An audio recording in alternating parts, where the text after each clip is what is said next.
Growing up, I never won first place in a Bible memory contest. I was never part of an Awana group, and I never went to vacation Bible school or Sunday school either.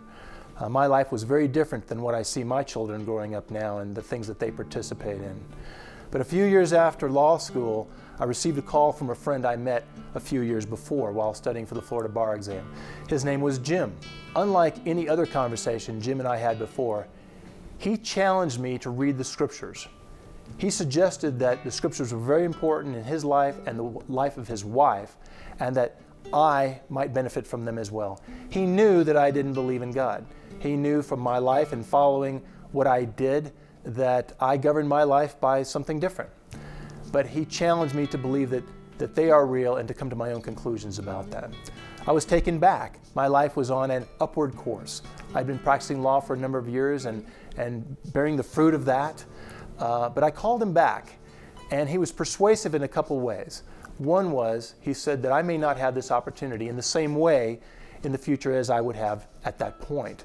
He described that I wasn't married, I didn't have children, and at the time I didn't have any roommates, and that all that would change. And I agreed that he was right in that regard. And so why not take a look at something that I knew very little about?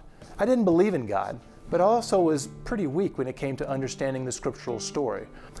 I told him that I was not going to be on some kind of plan that he would give me. I wouldn't even call him and ask him questions.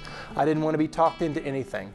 I didn't know exactly how I was going to conduct this investigation, but I was going to do it for myself.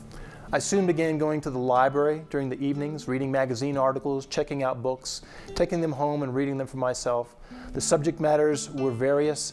They not only had to do with scriptural history, church history, philosophy, but most importantly for me, anyway, was science. More than shocking for me, at the end of this investigation, I came to the conclusion it was more likely than not that I was a created being.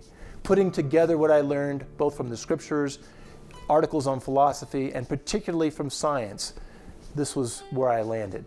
And I ultimately came forward and told my friends and my family what I had concluded. Since that time, I've been asked by many people what facts were so persuasive that an atheist such as yourself would become a believer in God. And I always felt inadequate answering that question. I mean, it's not a short answer. And so I've written a book called The Beckoning.